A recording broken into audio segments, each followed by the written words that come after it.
Atau masih di Jawa aja nih?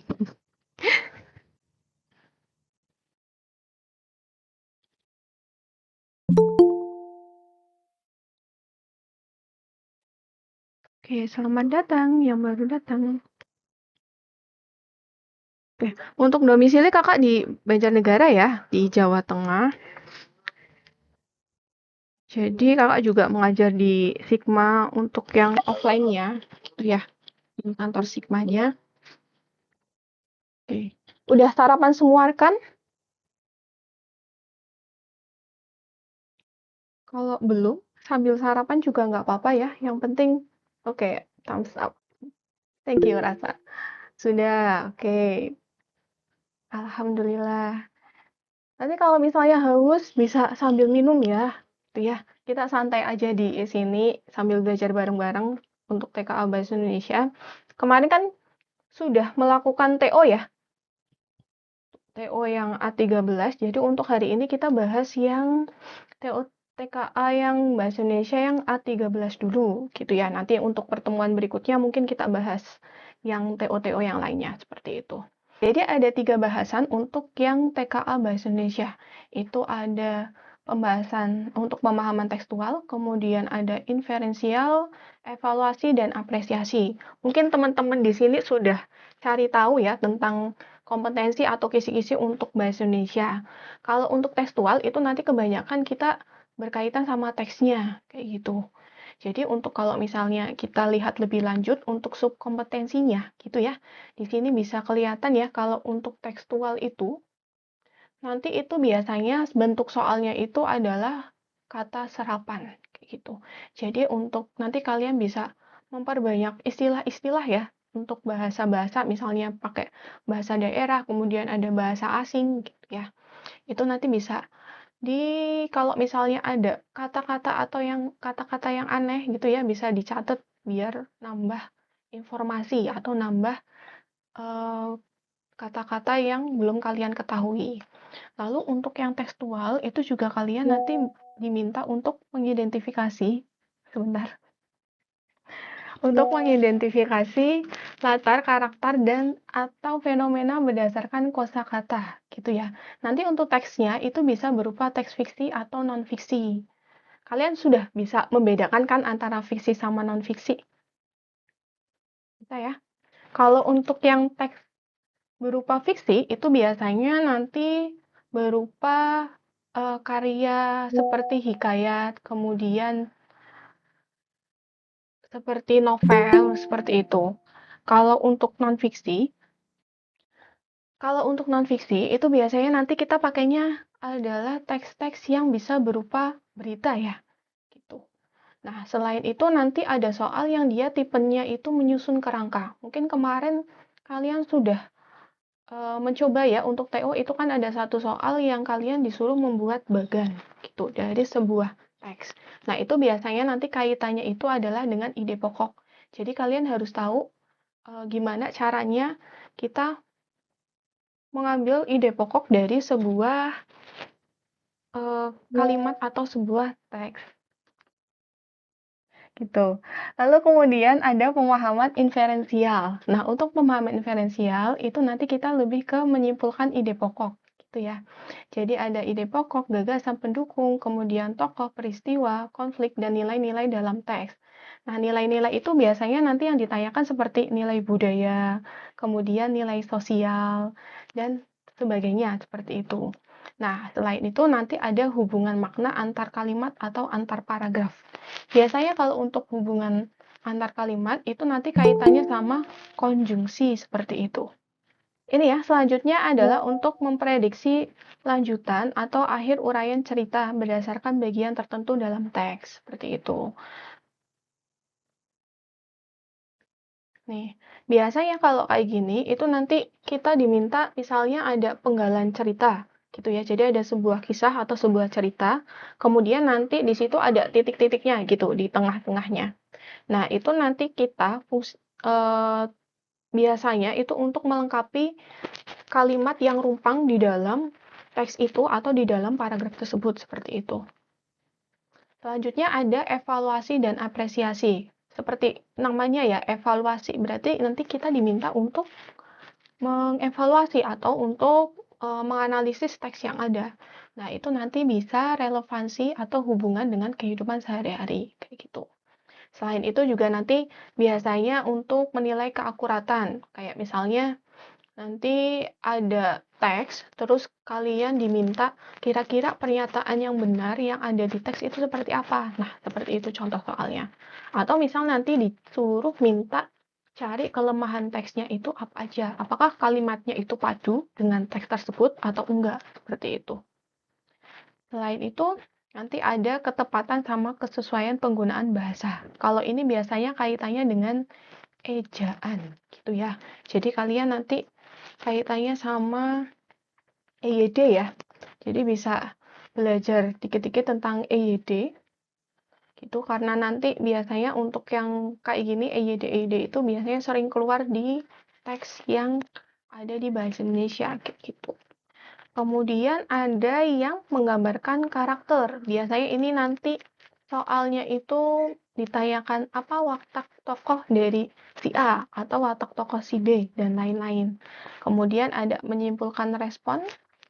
Ini berarti nanti biasanya bisa tersirat atau tersurat ya. Nah, itu nanti ada puisi, prosa, dan drama. Gitu. Kalau prosa ya nanti bisa berupa macam-macam ya, ada pantun, ada novel, dan lain-lain seperti itu. Kurang lebih sih untuk TKA Bahasa Indonesia ini tidak jauh dari apa yang kalian pelajari di sekolah ya. Mungkin nanti agak berbeda kalau misalnya kita bahas yang PPU gitu. Kalau PPU itu mungkin nanti ada tipe-tipe soal yang baru yang nggak kalian pelajari di sekolah kayak gitu. Tapi kalau untuk TKA Bahasa Indonesia itu kurang lebih hampir mirip atau pernah kalian pelajari di sekolah. Masih ya, dikit-dikit ya. Kayak ini untuk nomor pertama ya, di sini ada tentukan nilai kebenaran dari pernyataan berikut. Kalau misalnya ada soal yang seperti ini, berarti kita langsung aja kita baca ke teksnya ya. Kita menyamakan antara pernyataan dengan teks yang ada di sini. Nah, di sini untuk yang pernyataan pertama, untuk memperpendek waktu ya, atau mempersingkat waktu, kita langsung baca soalnya gitu ya. Jadi untuk teman-teman nanti untuk selanjutnya, kalau misalnya ada soal bacaan seperti ini, kalian langsung lihat soalnya. Nah, nanti kalau misalnya di situ dikaitkan dengan teks, baru dilihat di teksnya. Jadi nanti waktu kalian nggak terbuang untuk baca teksnya aja, seperti itu. Nah, kita lihat di pernyataan pertama yang ini. Di sini ada pernyataan arti kata strategi pada paragraf tersebut adalah rencana yang cermat mengenai kegiatan sesuai dengan tujuan. Gitu ya. Nah, di sini berarti kita cari tahu nih, arti kata strategi itu apa? Biasanya nanti kita mengkaitkan dengan KBBI, gitu ya. Nih, karena semuanya, itu semua istilah itu pasti berdasarnya itu pakai KBBI. Jadi kalau di bahasa Indonesia itu KBBI kayak kitabnya lah, gitu ya. Soalnya nanti bahaya kalau misalnya kita merumuskan sendiri, ternyata di KBBI itu nanti artinya berbeda gitu ya. Jadi kita tetap harus berpacuan dengan KBBI seperti itu.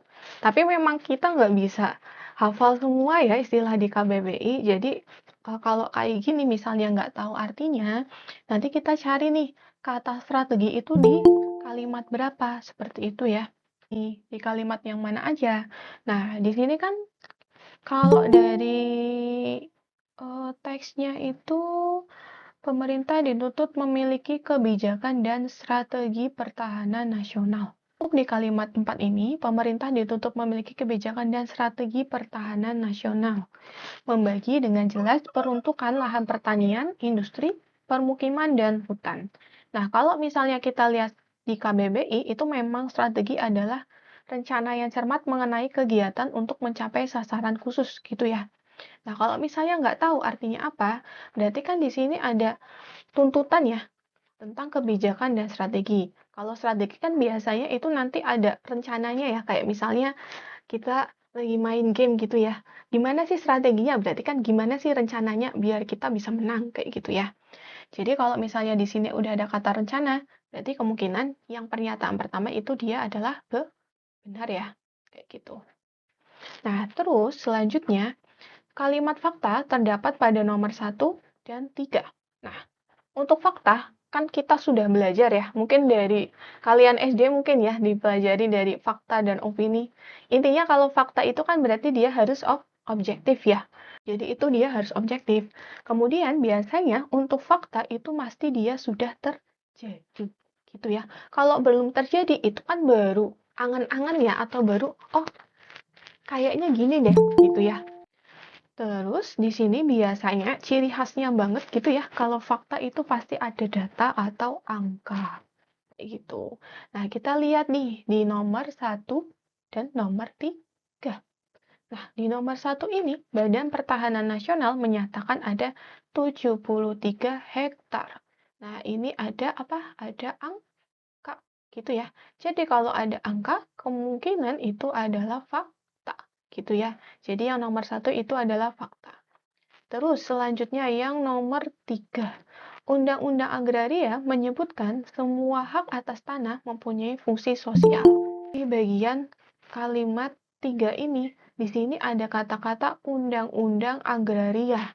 Nah, undang-undang itu kan dia sudah dokumen resmi ya dari pemerintah. Jadi kalau misalnya di sini berupa definisi dan ada dasarnya yaitu Undang-Undang Agraria, berarti kemungkinan yang nomor 3 ini adalah fakta. Seperti itu ya.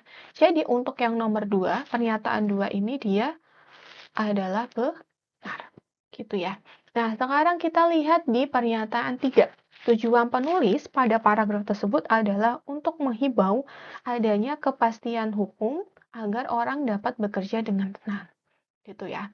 Nah, kita lihat nih, apakah tujuan penulis itu dia seperti itu, gitu ya. Apakah dia fungsinya atau tujuannya untuk menghibau biar kepastian hukum dapat bekerja dengan tenang?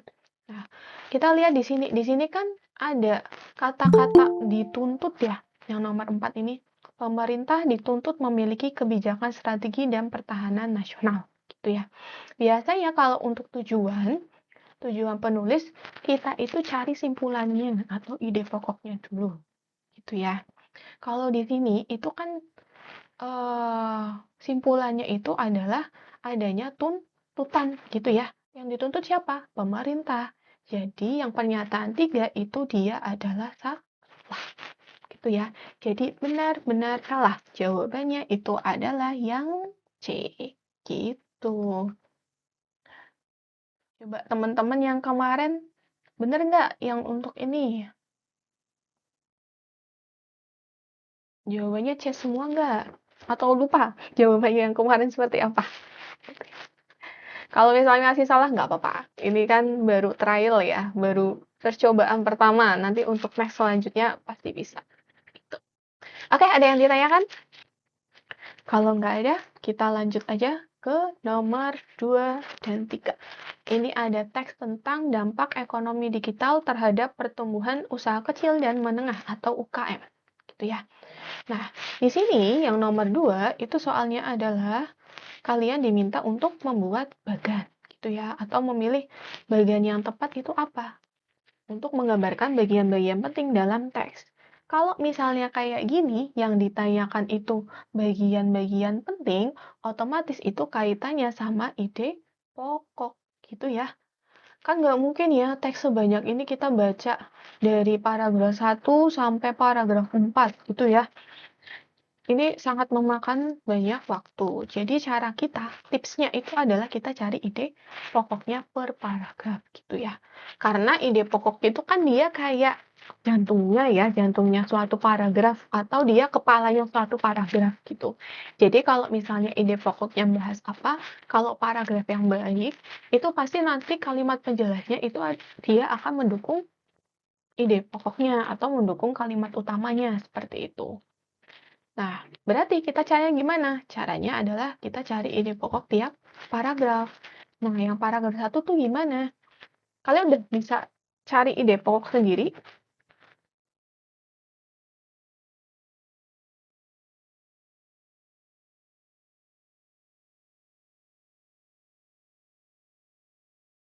Atau misalnya kalau belum bisa ditanyakan?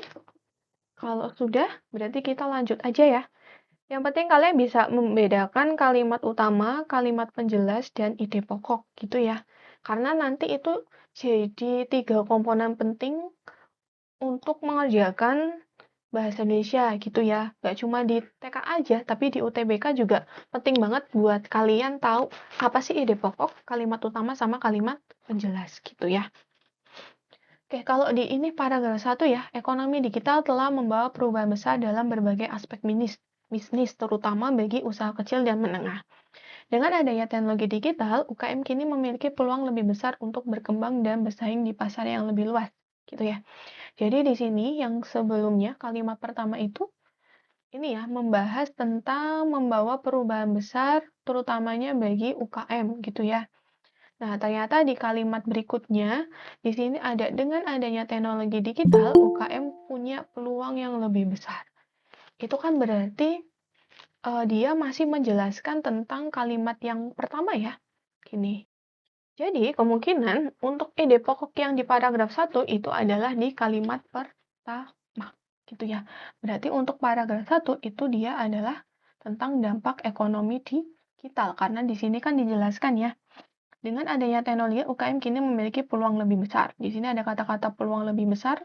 Kemudian transformasi ini beberapa faktor utama. Gitu ya. Jadi di sini lebih ke pembahasan tentang dampaknya. Kemudian untuk paragraf 2, gini ya. Salah satu perubahan signifikan dalam ekonomi digital adalah kemudahan akses ke platform e-commerce, gitu ya. Di sini ada kata-kata kemudahan akses. Nah, di UKM yang sebelumnya hanya mengandalkan toko fisik, kini dapat menjual produknya melalui berbagai marketplace daring, gitu ya. Ini masih ada hubungannya dengan kalimat pertama atau menjelaskan kalimat pertama. Jadi, kemungkinan kalimat utamanya adalah kalimat pertama, gitu ya. Jadi, ide pokoknya adalah kemudahan akses ke platform e-commerce, gitu ya, di sini. Oke. Nah, terus paragraf 3. Paragraf 3 di sini, selain akses pasar yang lebih luas, sistem pembayaran digital juga telah meningkatkan efisiensi transaksi keuangan, gitu ya. Penggunaan dompet digital dan pembayaran non-tunai tidak hanya mempermudah konsumen, tetapi juga membantu UKM dalam mencatat keuangan secara lebih akurat, gitu ya. Jadi yang kalimat 2 ini masih menjelaskan ya kalimat pertama. Jadi kalimat utamanya kemungkinan di kalimat pertama, gitu ya. Jadi intinya tentang apa? Tentang meningkatkan efisiensi transaksi keuangan. Itu ide pokoknya. Kemudian untuk yang paragraf terakhir, meskipun menawarkan banyak manfaat, nah di sini ada kata meskipun gitu ya. Biasanya kalau ada kata meskipun itu dia itu membandingkan ya gitu ya. Ternyata transformasi digital itu menghadirkan sebuah tantangan gitu ya. Jadi walaupun di situ ada manfaatnya ya, mempermudah semuanya, ternyata transformasi digital itu juga bisa berupa tantangan gitu ya. Nah, makanya UKM itu harus mampu beradaptasi dengan perkembangan teknologi dan meningkatkan literasi digital gitu ya.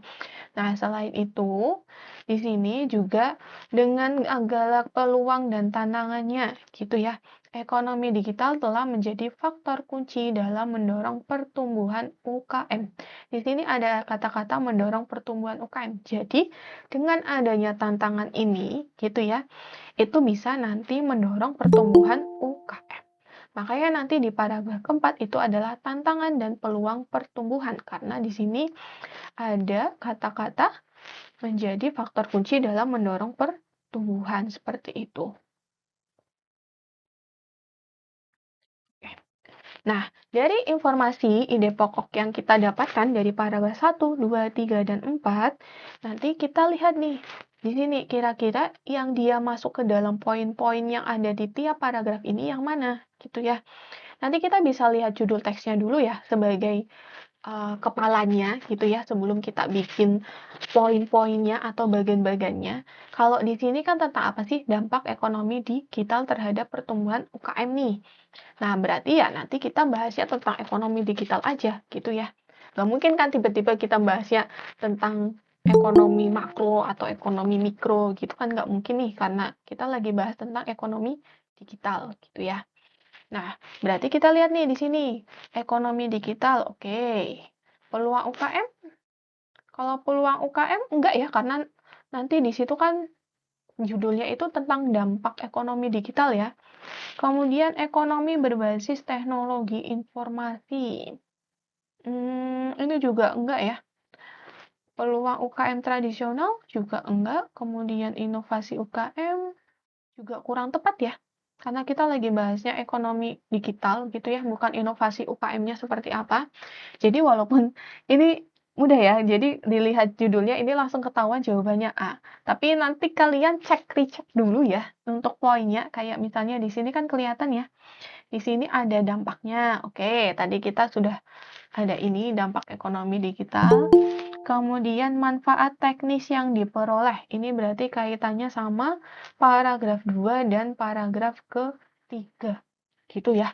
Nih, di sini ada kemudahan akses dan efisiensi transaksi itu adalah manfaat. Kemudian di sini ada tantangan adaptasi teknologi dan keamanan digital. Tadi di paragraf keempat sudah ada pembahasan tentang tantangan.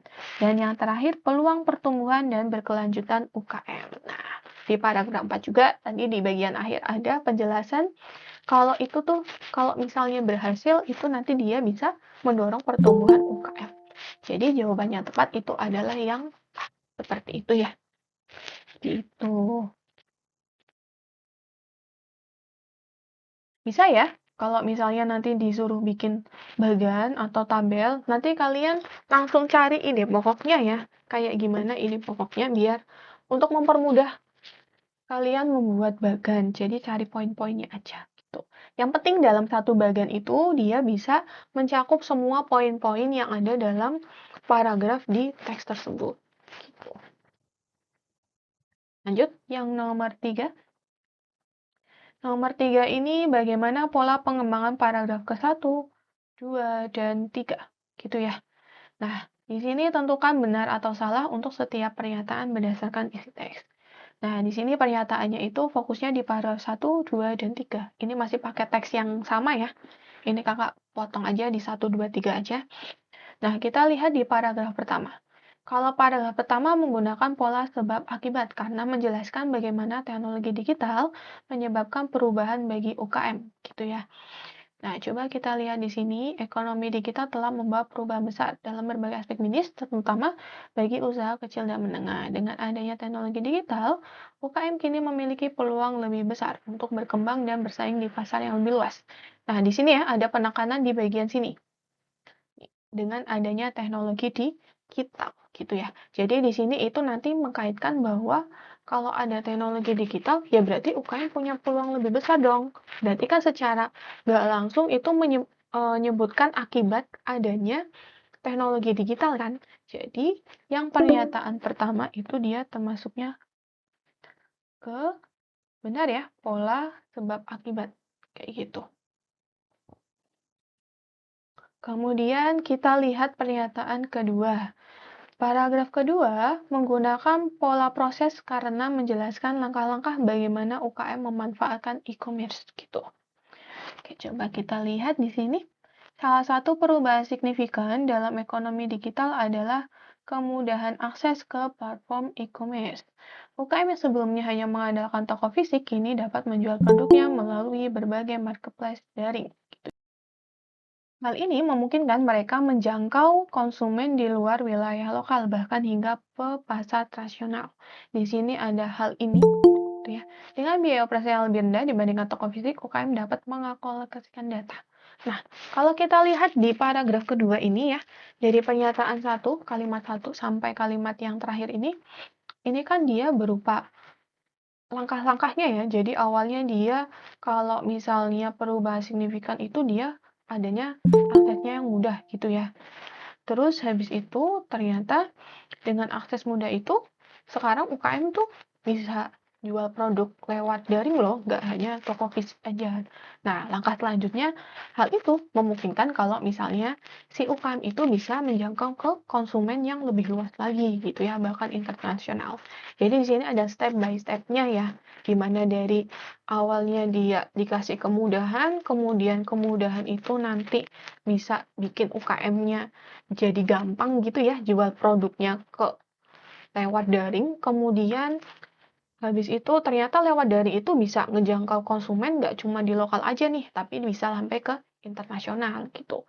Jadi untuk pernyataan kedua ini tepat ya karena dia menjelaskan langkah-langkah gimana sih cara UKM memanfaatkan e-commerce gitu ya. Dari awalnya dikasih kemudahan, kemudian ternyata dengan kemudahan itu dia bisa jualan daring gitu ya, jualan online, dan dengan jualan online itu dia bisa melingkupi itu nggak hanya lokal aja, tapi bisa ke pasar internasional gitu ya.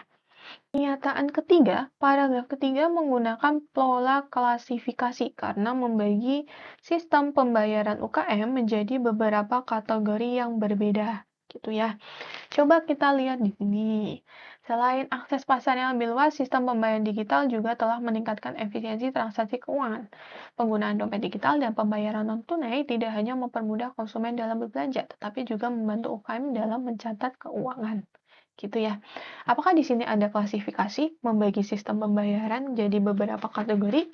Enggak kan? Di sini itu dia masih bahas yang sama nih, pembayaran digital kan berarti secara nggak langsung juga pembayaran non-tunai kan. Tapi dia nggak menjelaskan tentang kategorinya apa aja. Kayak misalnya kalau sistem pembayaran kan dia bisa dibagi beberapa kategori kan. Nggak hanya digital aja, tapi juga bisa pembayaran secara cash gitu ya. Atau pembayaran secara uh, yang lainnya, misalnya barter gitu ya, walaupun sekarang barter sudah nggak begitu in ya. Nah, itu dia masuk ke kategori gitu ya. Tapi di sini nggak ada kategorinya tuh. Dia masih tetap bahas tentang pembayaran non-tunai gitu ya. Apalagi di sini di kalimat yang ketiga, ini ya, keempat, di sini ada analisis data pelanggan gitu ya. Analisis data pelanggan bukan tentang kategori. Makanya yang pernyataan tiga ini salah. Berarti benar-benar salah. Jawabannya itu yang D. Gitu ya guys. Seperti itu. Kiranya ada yang ditanyakan nggak sampai sini? Apa masih mudah? Coba thumbs up-nya kalau mudah. Terus emot sedih kalau susah kak.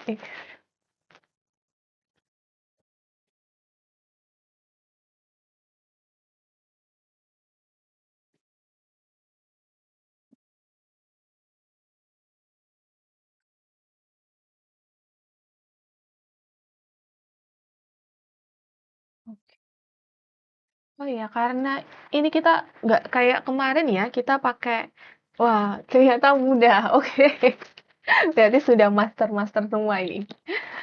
Wih, mantap. Ya, mudah semua ini, banyak yang mudah.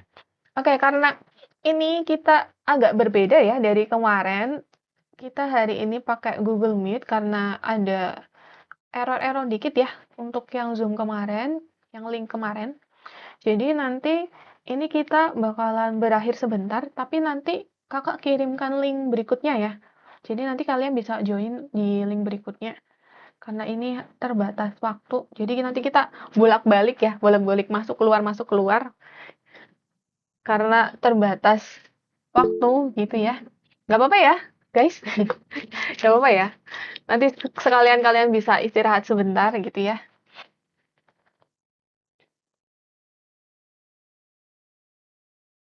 Oke. Oke, ternyata nomor 1 sampai 3 menurut kalian masih mudah semuanya gitu ya. Jadi kita next saja ke nomor 4 gitu ya. Di sini nomor 4 itu adalah simpulan gitu ya. Pasti kalian udah biasa ya mengerjakan simpulan sama kesimpulan gitu ya dari SMP mungkin ya. SD kayaknya pernah deh diajarin simpulan. Ini kalau simpulan, kalau biar gampangnya itu adalah dia sudah mencakup ke apa yang dibicarakan di dalam teksnya ya, atau di dalam sebuah paragraf gitu. Pokoknya dia mencakup semua. Nah, itu juga bisa dihasilkan dari sejumlah data-data khusus yang sejenis gitu ya. Jadi kalau misalnya dalam paragraf itu lagi bahas data, ya simpulannya berarti dia harus ada datanya juga gitu ya. Kayak misalnya di sini, setelah dilakukan penilaian terhadap ulangan bahasa Indonesia kelas 12 IPA, yang memperoleh nilai 8 sebanyak 25 orang, nilai 7 sebanyak 4 orang, dan 6 hanya 1 orang. Jumlah siswa itu ada 30 orang. Nah, kalau misalnya kita lihat di sini kan jumlah siswanya 30 orang ya, dan dia itu didominasi oleh 25 orang yang dia punya nilai 8. Jadi kalau misalnya dia dominasinya nilainya 8 gitu ya, atau 25 orang nilai 8, itu kan menunjukkan kalau misalnya rata-rata di kelas itu dia baik, ya kan? Gini, baik. Walaupun memang ada 4 orang yang dia dapat nilai 7 dan hanya 1 orang yang dapat nilai 6 gitu ya. Mungkin kalau KKM di sekolah 7 kali ya. Nah, berarti yang remedi itu cuma 1 aja gitu. Nah, jadi simpulannya apa? Ya simpulannya berarti mereka itu bisa dikatakan kalau nilainya itu baik gitu ya. Kalau misalnya yang B, belum dapat dikatakan mereka pintar. Nah, pintar itu kan subjektif ya. Jadi kita nggak tahu nih, pintar itu dalam artian nilai berapa gitu ya. Bisa aja kita anggap nilai 6 itu pintar gitu ya. Karena ternyata soalnya susah banget gitu ya. Jadi nilai 6 itu termasuknya dia pintar nih gitu ya. Jadi yang B itu juga salah gitu ya. Terus mereka belum siswa yang pandai. Nah, pandai juga sama. Jadi guru mereka boleh berbangga. Berbangga. Nah, kan kita nggak tahu juga nih. Subjektif ya.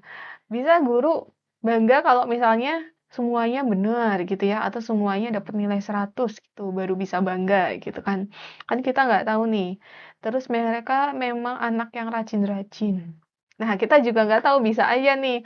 Yang salah satu orang dari 25 orang itu dia emang anaknya males, tapi kalau ngerjain soal dia bisa nih dapat nilai bagus gitu ya. Jadi untuk nilai 8 ini nggak menunjukkan kalau anaknya itu dia rajin. Jadi jawabannya yang tepat adalah yang A gitu ya. Jadi sebisa mungkin kalian memilih jawaban yang itu ada kaitannya sama paragrafnya gitu ya, atau ada teks yang dalam situ kayak gitu. Oke, lanjut nomor 5. 5 ini adalah hikayat ya. Nih, di sini ada kata-kata ini agak sulit ya bahasanya. Maka titah baginda, baiklah esok pagi-pagi kita berburu gitu ya. Maka setelah keesokan harinya, maka jaring dan jerat pun ditahan orangnya. Oke, di sini ya. Ini dari hikayat 1001 malam. Nah, yang ditanyakan dari kalimat 5 itu, hal yang mustahil terungkap dalam kutipan hikayat tersebut gitu ya. Memang kalau hikayat itu biasanya nanti ada istilah-istilah yang kalau misalnya kita pikir dinalar itu kayaknya mustahil deh gitu ya. Itu memang biasanya ada kayak gitu, apalagi di sini kan kayak 1001 Malam mungkin, teman-teman tahu ya cerita tentang 1001 Malam gitu ya. Entah itu dia fiksi atau non-fiksi kan kita nggak tahu gitu ya. Nah, kalau misalnya hal yang mustahil berarti mau nggak mau kita harus baca teksnya gitu ya, karena biar tahu hal yang mustahilnya seperti apa gitu ya, biar sesuai sama ceritanya. Sebenarnya bisa sih kalau kita lihat optionnya gitu ya, kira-kira yang mustahil itu yang mana, tapi biar lebih lebih mantepnya ya kita baca teksnya gitu. Jadi di sini maka titah baginda, baiklah esok pagi-pagi kita berburu. Maka setelah keesokan harinya, maka jaring dan jerat pun ditahan orang lah. Ini masih bisa nalar lah ya, ini yang jawaban A ya. Jadi ini nggak mungkin mustahil nih. Jaring dan jerat pun ditahan orang lah. Tahu kan jaring sama jerat ya, berarti jaring sama jerat itu ditahan sama orang-orang kayak gitu. Maka segala rakyat pun masuklah ke dalam hutan itu mengalan-ngalan. Waduh, mengalan-ngalan. Segala perburuan itu dari pagi-pagi hingga datang menggelincir matahari. Seekor perburuan tiada diperoleh. Gitu. Maka Baginda pun amat heran mungkin ya, serta menitahkan menyuruh melepaskan anjing perburuan Baginda sendiri itu. Maka anjing itu pun dilepaskan oranglah. Hatta ada sekira-kira 2 jam lamanya, maka berbunyilah suara anjing itu menyala. Maka Baginda pun segera mendapatkan suara anjing itu. Setelah Baginda datang kepada suatu serokan tasik itu, waduh, maka Baginda pun bertemulah dengan segala orang yang menurut anjing itu. Maka titah Baginda, apa yang disalak oleh anjing itu, maka sembah mereka sekalian itu. Daulah Tuanku, Patik mohonkan ampun dan karunia. Ada seekor pelanduk putih besarnya seperti kambing. Warna tubuhnya gilang gemilang. Itulah yang dihambat oleh anjing itu. Maka pelanduk itu pun lenyaplah pada pantai ini. Nah, di sini ada yang aneh ya. Kalian tahu pelanduk gak? Kalau kakak cari ya, pelanduk itu kalau di KBBI artinya kijang kecil ya, atau kancil gitu ya.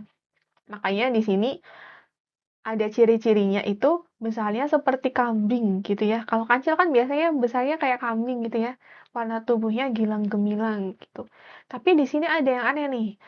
Itu pun lenyaplah pada pantai ini. Lenyap kan itu nanti artinya kalau kita tahu ya, lenyap itu kan artinya berarti hilang. Seperti itu kan. Lenyap itu kan sama aja hilang. Kan kalau misalnya kita logika ya, nggak mungkin kan tiba-tiba kijangnya itu hilang gitu ya di pantai itu. Padahal tadi kelihatan kok tiba-tiba hilang gitu ya. Nah, berarti hal yang mustahilnya itu mana? Kalau yang A itu kurang tepat gitu ya. Kalau yang B pemburuan seekor pelanduk. Ini juga kurang tepat ya. Suara anjing yang menyala aman-aman aja sih, bukan hal mustahil. Seekor pelanduk putih besar, ya di sini ada kata-kata putih ya. Putih dan besar gitu ya. Jadi itu juga bukan hal yang mustahil. Makanya jawabannya yang pelanduknya yang lenyap gitu ya. Karena kalau dilihat-lihat itu sepertinya mustahil sekali tiba-tiba hilang gitu ya. Kayak gitu. Apalagi itu di pantai gitu ya. Itu hilang kemana gitu ya. Apakah dia masuk ke laut atau gimana kan kita nggak tahu. Ya. Oke. Kemudian yang nomor 6, nilai budaya yang terungkap dalam kutipan tersebut gitu ya. Ini itu kaitannya sama tadi ya. Kan tadi Kakak sempat jelasin di bagian kisi-kisi itu ada nilai-nilai. Nah, untuk untuk soal paket ini, itu yang ditanyakan ternyata adalah nilai budaya. Kalau nilai budaya pasti dia kaitannya sama adat atau kebiasaan yang berlaku di suatu daerah. Nah, kebetulan ini teksnya itu adalah kehidupan di istana, gitu ya. Kalau misalnya kaitannya sama istana, berarti kan ada kaitannya sama raja, terus sama rakyat, gitu ya. Terus sama berburu, gitu ya. Karena di sini teksnya itu dia lagi bahas tentang perburuan, gitu ya. Nah, kita lihat nih, yang A, raja memelihara anjing. Kayaknya itu semuanya ada ya, nggak hanya di istana juga. Nggak hanya di istana gitu ya. Jadi dia nggak nih. Rakyat patuh kepada raja. Mungkin nggak? Mungkin ya. Kalau rakyat patuh kepada raja. Oke, kita skip dulu. Berburu dengan menggunakan anjing. Kayaknya itu hal biasa juga ya, berburu pakai anjing ya. Di rakyat biasa pun kalau berburu juga menggunakan anjing gitu ya. Terus menggunakan jaring dalam berburu. Ya, ini juga bukan sih, nggak hanya di istana. Kita sampai mana ya? Sampai nomor 6 ini ya, nilai budaya. Oke. Tadi kalau nilai budaya, karena di sini kita lihat latarnya ya, ternyata latar cerita di sini hikayatnya itu dia berupa kehidupan di istana, berarti dia kaitannya sama raja, kemudian sama rakyat, dan lain-lain. Pokoknya kalian cari yang dia adatnya atau kebiasaan yang berlaku di latar tersebut gitu. Jadi penting buat kalian cari tahu latar yang ada di cerita itu sebenarnya di mana gitu ya. Jadi cari yang dia khususan gitu ya, khususan atau khusus banget dia terjadi kebiasaannya di latar tersebut. Karena ini latarnya di istana, jadi kita fokus ke bagian budaya yang ada di istana gitu ya. Makanya kalau untuk yang jawaban A, C, D itu kemungkinan kurang tepat ya, karena dia juga nggak hanya terjadi di dalam lingkungan istana, tapi dia juga terjadi di dalam lingkungan yang lain, kayak gitu. Nah, terus di sini ada gotong royong berburu pelanduk, pelanduk ya, pelanduk kayak ini nih harus nih, typo. Gotong royong berburu pelanduk, ini juga kurang tepat ya, karena di masyarakat seperti biasanya gitu ya, itu punya kebiasaan untuk berburu ya, entah berburu nanti dia bisa berburu kancil, kijang, kemudian berburu babi hutan gitu ya. Biasanya kalau yang di Indonesia yang sampai sekarang masih masih ada perburuan tuh perburuan babi hutan ya gitu. Gitu, karena babi hutan kan itu merugikan ya untuk tanaman di kebun gitu ya, karena dia fungsinya karena dia sifatnya invasif atau merusak seperti itu. Makanya masih ada berburu. Jadi Jelas ya, yang lebih tepat itu adalah yang B, rakyat patuh kepada raja, gitu ya. Kan kalau misalnya kita lihat film-film di istana ya, mungkin kalau yang ya nggak hanya perempuan aja sih, biasanya laki-laki juga nonton nih ya. Kalau di drama-drama Korea gitu ya, yang dia berupa drama kolosal gitu ya, itu kan biasanya nanti rakyatnya itu dia patuh kepada raja. Atau mungkin kalau yang di Indonesia nanti bisa dilihat yang kalau dulu seringnya di Indosiar ya, tuh cerita tentang sejarah-sejarah di Indonesia, itu kan biasanya memang rakyat patuh kepada raja gitu ya. Kalau sekarang ya mungkin di kesultanan di keraton ya, kalau sekarang di keraton di Jogja itu juga rakyatnya pada patuh pada hormat kepada raja kayak gitu. Jadi itu hanya ada terjadi di lingkungan istana seperti itu. Jadi jawabannya yang B. Terus selanjutnya di sini ada puisi gitu ya. Judulnya itu adalah Prajurit Jaga Malam gitu. Di sini itu untuk puisinya itu untuk 3 soal ya. Ada suasana, kemudian ditanyakan suasana dalam puisi, kemudian di sini ada kata nasib waktu itu lambangnya aba dan maksud larik pertama puisinya apa gitu. Kalau kita baca di sini ya, puisinya itu di sini ada waktu jalan, aku tidak tahu apa nasib waktu gitu ya. Pemuda-pemuda yang lincah, yang tua-tua keras bermata tajam. Mimpinya kemerdekaan bintang-bintangnya kepastian. Ada di sisiku selama menjaga daerah mati ini. Aku suka pada mereka yang berani hidup, aku suka pada mereka yang masuk menemu malam. Malam yang berwangi mimpi terlucut debu. Waktu jalan, aku tidak tahu apa nasib aku. Nah, di sini ada kata kunci berupa aku dan aku, gitu ya. Nah, aku yang ada di awal dan aku ada yang di tengah itu berbeda ya. Kalau aku yang di awal dan aku yang di akhir, ini maksudnya itu adalah aku yang sebagai prajuritnya, gitu ya. Karena di sini kan yang melakukan siapa? Prajuritnya kan. Makanya si prajuritnya ngomong, aku tidak tahu apa nasib waktu. Karena nggak tahu nasib waktu berarti kan dia nggak tahu nih yang kira-kira nanti apa yang dia hadapi itu apa gitu ya. Makanya di sini dia akunya itu adalah untuk prajurit gitu. Nah, di sini yang di tengah ini ada aku suka pada mereka yang berani hidup. Kan nggak mungkin nih akunya ini dia mengarah ke prajurit gitu ya. Jadi aku yang ada di tengah ini dia itu di hubungannya sama penulis gitu ya. Jadi di sini ada 2 sudut pandang ya dari prajurit sama penulis kayak gitu. Nih, jadi penulisnya itu kayak menunjukkan rasa wahnya atau rasa apa ya namanya kagumnya kalau ternyata tuh kagum terhadap prajurit yang dia bakalan siap sedia untuk membela negaranya gitu ya atau membela tanah airnya kayak gitu. Makanya di sini kan kakak nulis mereka tidak dapat menerka apa yang akan mereka hadapi. Maksudnya gimana? Maksudnya itu adalah yang kata ini. Gitu ya. Aku tidak tahu nasib waktu karena mereka nggak bisa nerka nih yang mereka hadapi itu apa. Biasanya kan gitu ya kalau di dalam perang ya. Kalau kalian lihat di film lagi ya. Gitu ya bisa dibayangkan lah ya. Terus di sini ada aku suka pada mereka yang berani hidup. Aku suka pada mereka yang masuk ini menulis. Nah, di sini ada kata mimpinya kemerdekaan bintang-bintangnya kepastian.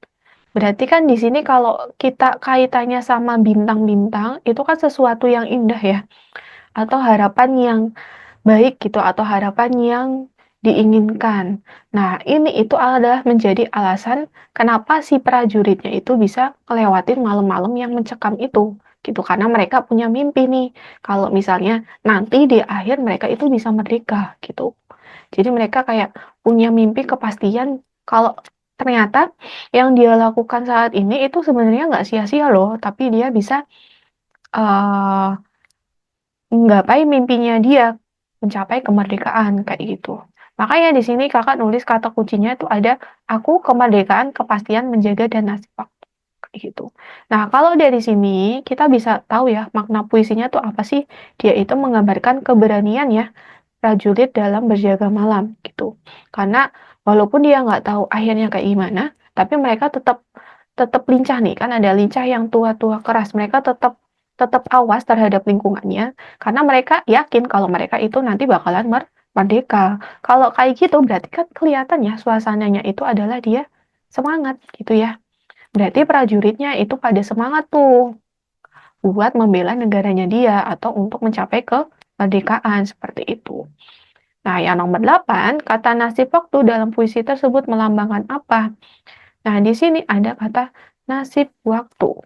Tadi kan nasib waktu ini aku tidak tahu apa nasib waktu, gitu ya. Jadi secara nggak langsung itu dia menggambarkan tentang masa depan. Kalau masa depan kan kita nggak tahu nih ujung-ujungnya kayak gimana, gitu ya.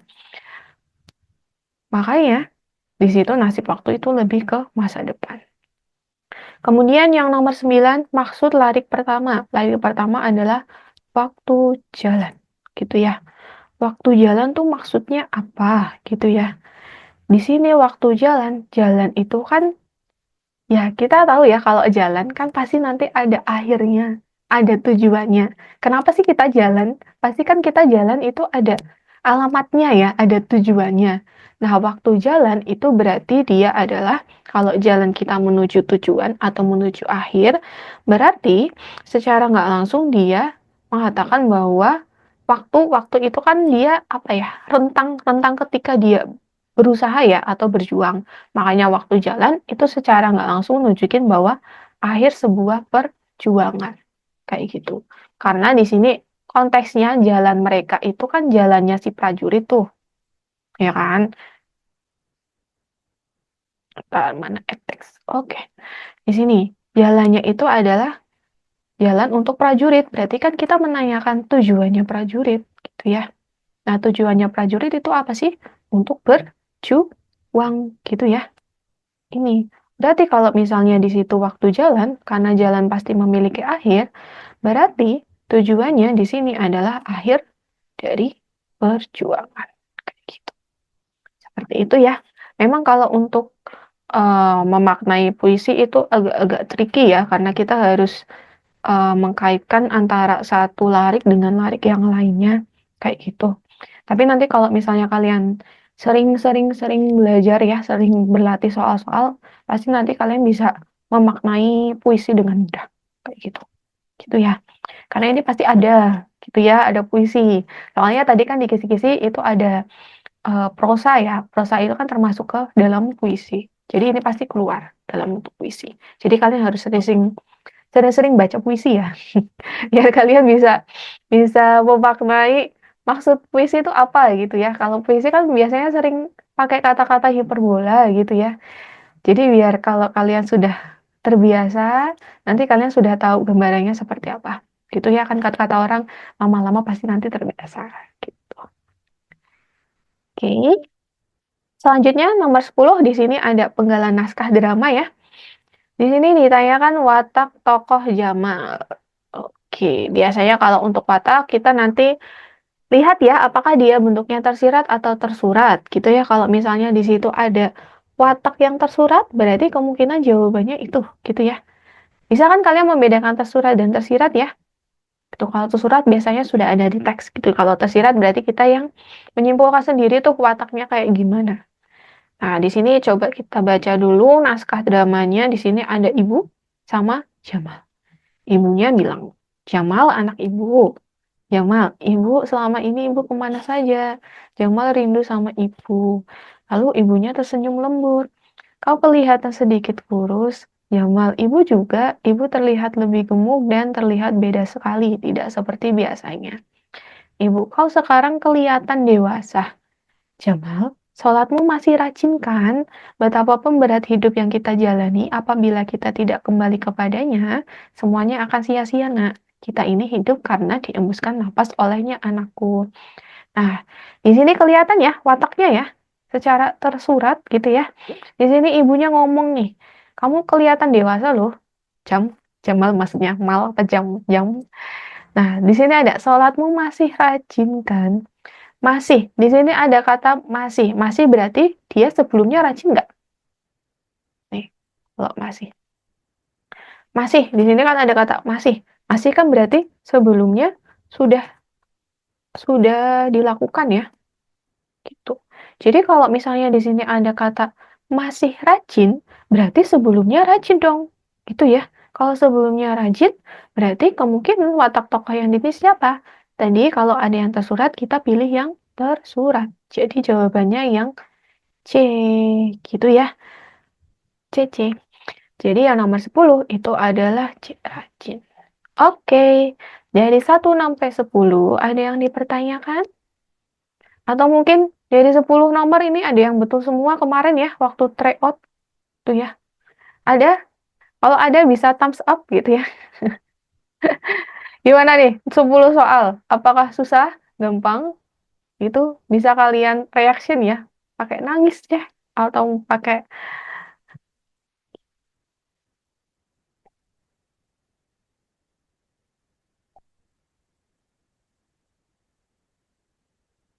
Anin tanyakan nggak nih? Dari 1 sampai 10.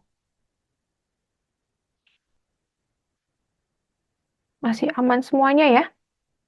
Kalau misalnya bingung, tanyakan aja nggak apa-apa. Gak usah malu-malu gitu ya. Kita di sini belajar bareng-bareng ya. Mbak nggak gigit kok. Kakak nggak gigit. Oke? Oke. Checklist-checklist semua. Oke. Aman ya berarti ya? Biasanya banyak yang ini ya, ketipu, bukan ketipu sih. Banyak yang bingung yang di nomor 10 gitu ya.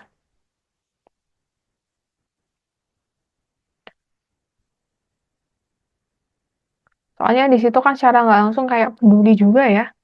Tapi ternyata maksudnya itu di situ rajin karena di situ sudah ada ungkapan rajin dari ibunya Jamal gitu ya. Oke, kalau nggak ada pertanyaan, nggak ada, aman semuanya, kita lanjut ke nomor 11 gitu ya. Di sini ada naskah drama lagi. Di sini antara pembicaraan Ella sama Tante Sarah gitu ya. Yang dicari itu konflik. Konflik tahu ya, konflik itu pasti dia kaitannya sama masalah gitu. Jadi kita cari tahu nih masalahnya apa gitu ya. Di sini mereka itu lagi ngobrolin apa sih? Lagi ngobrolin tentang ayahnya Ella. Gitu ya. Ella ngomong nih, mengapa Ella tidak punya ayah, Tante? Ayah Ella nggak meninggal kan? Gitu ya. Terus Tante ngomong nih, setahu Tante sih enggak gitu ya. Lalu kenapa Eyang dan Tante nggak nyari ayah? Tante dan Eyang betul-betul tidak tahu di mana ayah Ella sekarang. Betul-betul tidak tahu. Gitu ya. Biasanya di sini tidak tahu, betul-betul tidak tahu gitu ya. Itu biasanya dia gugup ya. Iya, kalau kita gugup biasanya gitu gak ngomongin 2 kali ya dengan kata yang sama. Terus Ella tanya lagi, waktu Ella lahir, ayah sudah hilang. Tante bilang, sudah. Waktu Ella di perut ibu. Waktu Ella di perut ibu, tanda tanya. Ya, ini dari Benang Kasih, naskah drama Benang Kasih, karya Susi Hutap ya. Jadi konfliknya di mana sih di sini? Konfliknya itu adalah si tantenya tuh nggak tahu sih ayahnya Ella itu kemana gitu ya. Makanya di sini si tante bilang kalau tante dan Eyang itu nggak tahu Ella tahu di mana gitu ya. Seperti itu. Nah, di sini itu jadi sebuah masalah gitu ya. Karena Ella tanya terus nih ayahnya kemana gitu ya. Tapi ternyata tantenya nggak tahu nih sama Eyangnya nggak tahu gitu ya. Jadi di sini sebagai sebuah konflik karena ini bikin si hubungan antara Ella sama si tantenya itu malah jadi tegang gitu ya. Jadi tegang, jadi canggung gitu ya. Karena mereka ngomongin tentang ayahnya Ella, tapi si tantenya nggak tahu. Makanya di sini konfliknya itu lebih tepatnya adalah Tante Sarah tidak tahu keberadaan ayah Ella. Kayak gitu ya. Nah, oke, next selanjutnya. Di sini untuk paragraf kalimat 12 dan 13. Di sini jelas banget kita cari kalimat penjelas dan kalimat utama. Cuma di sini kalimat penjelas yang kita cari itu adalah yang tidak padu, gitu ya. Biasanya kalimat yang nggak padu itu adalah kalimat yang nggak dukung ide pokok. Jadi ide pokoknya ngomong A, tapi penjelasnya ngomong B, terus ngomong C. Padahal kalau kalimat penjelas yang baik itu pasti nanti akan menjelaskan ide pokoknya. Jadi kalau yang A yang ngomongnya A, jangan ngomong yang B atau C. Gitu ya. Kalau di sini kita bisa Cari nih ide pokoknya di mana sih? Kalau misalnya ide pokoknya di kalimat pertama, kita bisa langsung lihat nomor 2, 3, 4, dan 5. Gitu ya. Di sini kan nomor 1 terjadinya kerusakan lingkungan di Indonesia, khususnya di Jawa Barat, lebih disebabkan masih lemahnya penegakan hukum di bidang lingkungan. Gitu ya. Jadi ini yang mempermasalahkan adalah lemahnya penegakan hukum di bidang lingkungan. Terus yang nomor 2, bahkan beberapa kasus yang benar-benar rusak lingkungan pun kadang luput dari jeratan hukum. Masih kaitannya ya, di sini ada jeratan hukum, di sini lagi ada penegakan hukum. Jadi di situ ada pengulangan kata atau pengulangan frasa, gitu ya. Jadi frasa yang pertama ada penegakan hukum, ternyata di kalimat 2 ada frasa jeratan hukum, gitu ya. Jadi yang nomor 2 kemungkinan dia menjelaskan kalimat 1. Nah, sekarang kita lihat kalimat 3. Kepala Badan Pengendalian Lingkungan Hidup Daerah Jawa Barat, Ade Suhanda Atnawijaya, menyatakan secara ideal kasus yang menyangkut lingkungan seharusnya ditangani oleh pihak eksekutif. Di sini ada kasus yang menyangkut lingkungan. Itu kan masih ada kaitannya sama jeratan hukum tadi ya. Nih kan kalimat kedua kan merusak lingkungan, jadi dia masih saling terkait. Nah, di sini nomor 4 ada kata namun hal itu tidak bisa dilakukan mengingat adanya keterbatasan kewenangan, dan personel. Oleh karena itu, penegakan hukum dalam berbagai bidang harus dilaksanakan secara bersih, transparan, dan profesional. Nah, kira-kira itu yang mana nih? Gitu ya, yang nggak padu. Biasanya kita lihat konjungsinya. Di nomor 4 ini ada konjungsi namun. Kalau konjungsi namun, itu nanti dia biasanya tujuannya adalah untuk menunjukkan pertentangan. Gitu ya. Namun, akan tetapi, gitu ya, itu biasanya menunjukkan kepertentangan. Kalau pertentangan, apakah dia sama dengan konteks di kalimat sebelumnya? Enggak kan? Iya, biasanya kalau pertentangan berarti kalimat sebelumnya kan ditentang ya, atau kalimat sebelumnya itu dia tidak tidak searah atau tidak membahas hal yang sama gitu ya. Berarti ada pertentangan atau dia menentang kalimat sebelumnya gitu ya. Seperti itu. Nah, kalau kayak gini berarti kan dia masuknya nggak penuh nih karena dia nggak dukung ide pokoknya gitu ya. Karena dia ada kata konjungsi namun gitu ya. Berarti dia nggak dukung ide pokok yang ada di kalimat satu. Kayak gitu. Makanya jawabannya yang lebih tepat itu adalah yang D. Gitu ya. Seperti itu. Gitu. Jadi kayak gitu. Jadi nggak padu tuh nggak harus yang beda jauh ya, tapi bisa berupa dia didukung oleh konjungsi gitu ya. Kebetulan di sini ada konjungsi namun gitu ya, konjungsi antar kalimat namun yang dia merujuk ke pertentangan gitu ya. Seperti itu. Kalau oleh karena itu sih dia bukan pertentangan ya, tapi dia masih membahas di kalimat sebelumnya. Biasanya itu nanti dia tujuannya adalah untuk menyimpulkan gitu ya. Oke, selanjutnya kalimat 13. Kalimat utama paragraf tersebut adalah yang mana nih? Gitu ya. Tadi kita bahas ternyata di kalimat 2, 3 itu masih mendukung kalimat 1. Berarti kemungkinan kalimat utamanya jelas di kalimat 1. Gitu ya. Gitu. Bisa kan bedain kalimat utama sama ide pokok? Kalau kalimat utama berarti dalamnya ada ide pokoknya gitu ya. Kalau ide pokok itu berarti apa ya kepalanya, apa yang dibicarakan dalam teks tersebut atau dalam paragraf tersebut. Jadi kayak kepalanya gitu. Gitu ya. Kalau kalimat penjelas berarti kalimat yang menjelaskan kalimat utama atau menjelaskan ide pokok yang ada di kalimat utama. Gitu ya. Oke, lanjut. Nomor 14 di sini ada gurindam. Mungkin yang nggak tahu gurindam ya, ini ada TMI dulu. Gurindam itu adalah sajak dua baris yang mengandung petua atau nasihat. Gitu ya, itu namanya gurindam. Di sini gurindamnya ditanyakan. Maksud gurindam tersebut adalah, di sini gurindamnya, cahari olehmu akan sahabat yang dapat dijadikan obat. Cahari. Cahari itu dia mungkin maknanya mencari ya. Kamu disuruh nyari sahabat yang bisa dijadiin sebagai obat.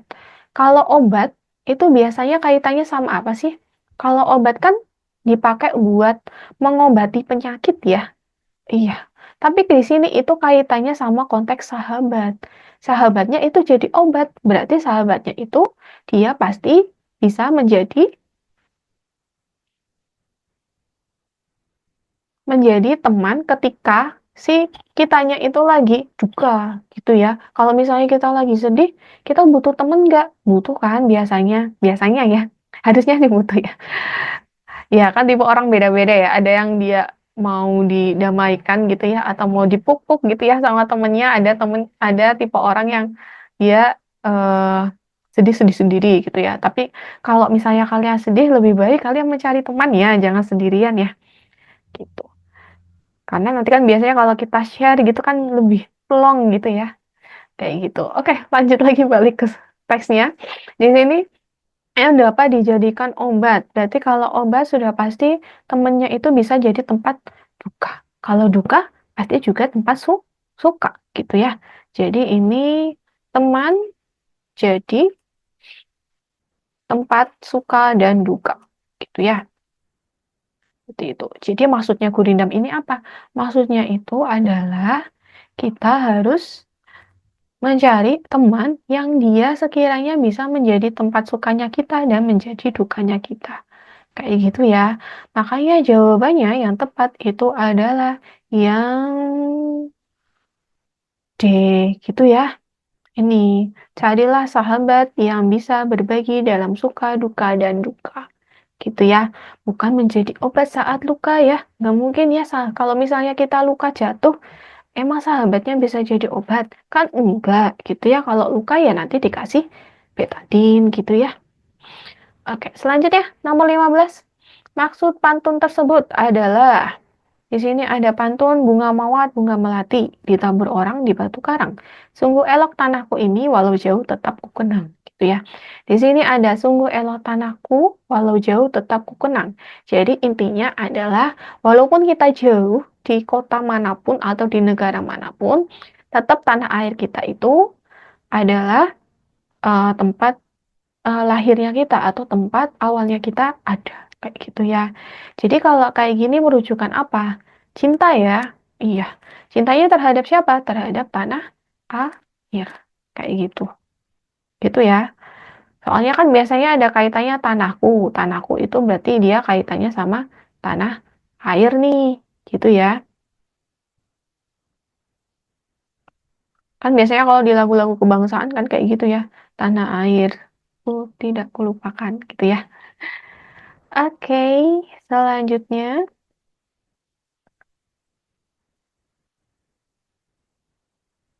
Oke, nomor 16.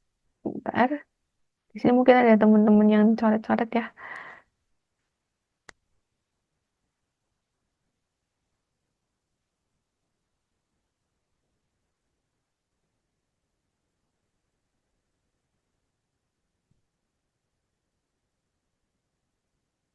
Oke, lanjut. Di sini ide pokok. Nah, ketemu lagi kan ide pokok. Makanya kalian kalau bisa harus paham ide pokok ya. Ini di mana-mana ada ide pokok. Ide pokok dari paragraf tersebut adalah osteoporosis memang suatu risiko terjadinya fraktur. Namun, fraktur tidak hanya terjadi karena osteoporosis. Ada beberapa faktor lain yang dapat memudah terjadinya fraktur, seperti umur, jatuh, cedera, kegemukan, merokok, dan mengonsumsi alkohol. Oke, nih ya. Di sini ditanyakan kalau osteoporosis itu memang suatu risiko terjadinya fraktur. Nah, walaupun di sini kita lihat di kalimat utamanya dia bahas osteoporosis, tapi kita lihat lagi, di sini ada repetisi nggak? Ada kan repetisi dari fraktur, kemudian ada fraktur, ada fraktur. fraktur. Kalau misalnya dari kalimat 1 sampai kalimat akhir dia masih bahas atau repetisi fraktur, berarti ide pokoknya tentang apa? Kita bahasnya tentang fraktur, bukan osteoporosis. Apakah di kalimat 3 dia jelasin faktor dari osteoporosis? Kan enggak, tapi di sini faktor dari mempermudah terjadinya fraktur. Makanya jawabannya di sini yang tepat adalah yang gitu ya, penyebab fraktur, bukan penyebab osteoporosis gitu ya. Karena di kalimat yang terakhir ini nggak ada bahasan osteoporosis sama sekali. Gitu ya, seperti itu. Oke. Biasanya sih kalau ide pokok kita lihat ini ya, carinya itu kan kalau misalnya teman-teman biasanya kalau di sekolah itu kan nyari kalimat pertama dulu nih. Terus habis itu nanti ke tengah, terus ke terakhir. Tapi kalian juga bisa cari ide pokok, dilihat di situ ada konjungsinya enggak. Biasanya itu konjungsinya ada, namun akan tetapi sama bahkan. Kalau biasanya nanti ada konjungsi namun gitu ya, kayak misalnya di sini konjungsi namun, dan ternyata di teks berikutnya itu menjelaskan kalimat yang ada konjungsi namun, kemungkinan di kalimat utamanya adalah yang ini. Kayak gitu ya. Jadi memang agak-agak tricky kalau untuk yang mencari kalimat utama, karena seperti itu. Gitu ya. Jadi kalian perlu ingat ya, lihat ya, lihat ada konjungsi namun, bahkan, akan tetapi tidak gitu ya. Kalau misalnya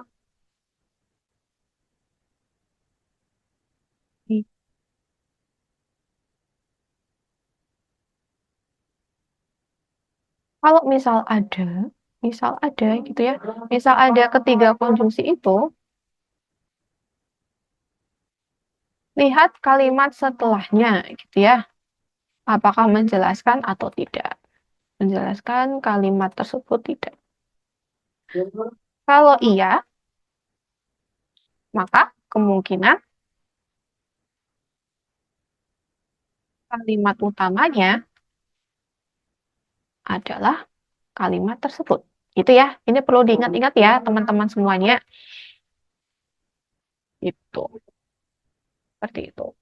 Karena bahaya banget nih kalau misalnya kalian tiba-tiba lihat ada soal ide pokok terus, oh ini kalimat pertama pasti ada ide pokoknya.